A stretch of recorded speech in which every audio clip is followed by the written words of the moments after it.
UndergroundHipHop.com, Super Rockin' DJ on and on. Ladies and gentlemen, we go where shit is hot, and everywhere we go, the hottest cats are around. And of course, once again, we saw you a couple of weeks ago.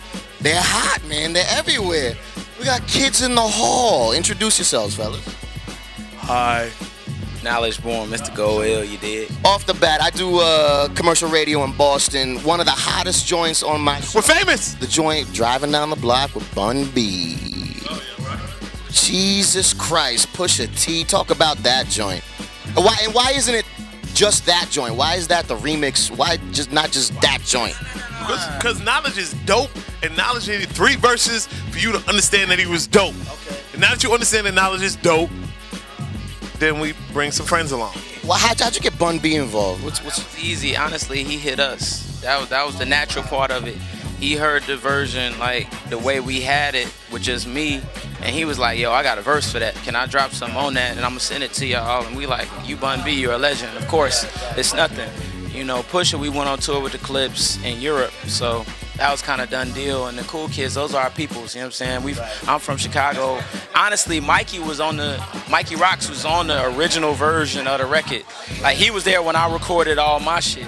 So it was kind of like, all right, you know what I'm saying? We originally wanted just him, but then we was like, yo, they crew, they got a group. So we didn't really want to, you know, feel Evan left out or, you know, I'm sorry.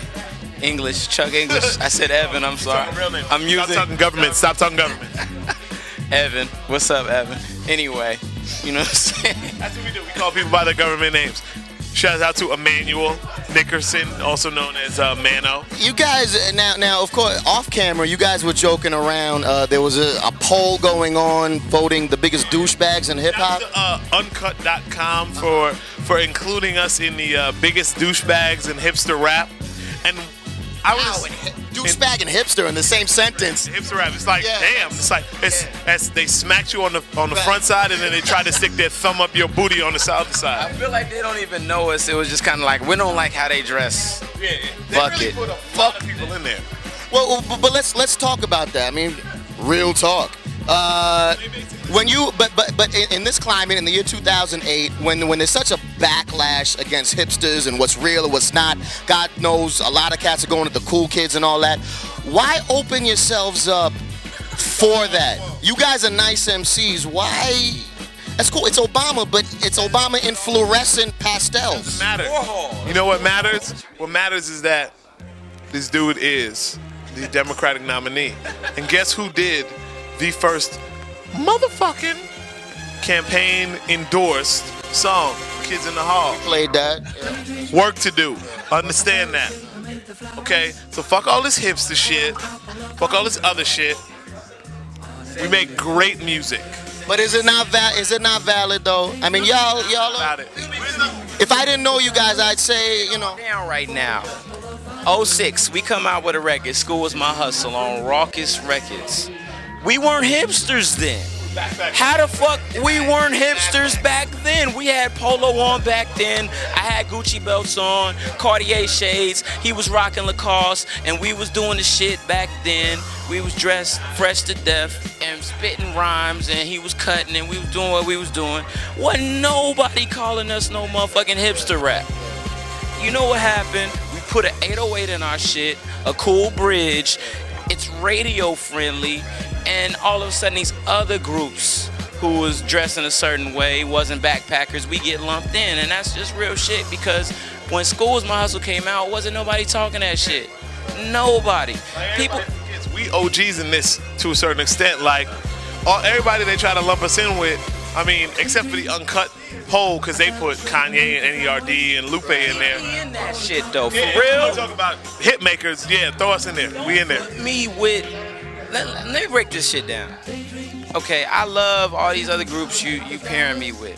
Pair me with Kanye West, Lupe Fiasco, Naledge and Double-O. That's all it is. All right, now to wrap up, of course, you guys have been certainly making the circuit. You're doing the national thing now. I think you guys are quality. You've been backstage enough at a lot of these, you know, special shows.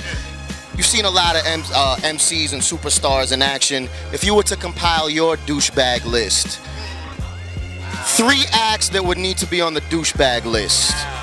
based on how they receive you and carry themselves. Go ahead. Okay, I'd have to put Timbo on it, and I don't only not Timbo because just he's a douchebag as much as he was the reason why I started producing, and I ran into this dude in front of like a video game fucking store in Westwood when I was working selling cell phones, and you know what I'm saying? Dude was just a little shaky. He was just a little, it's not even that he was a douchebag as much as an asshole. He's disconnected with the regular people.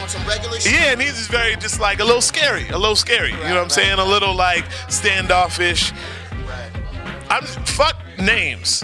You're a douchebag. Like a groupie? I'm gonna teach, not even worse than that. I'm gonna tell you a few things.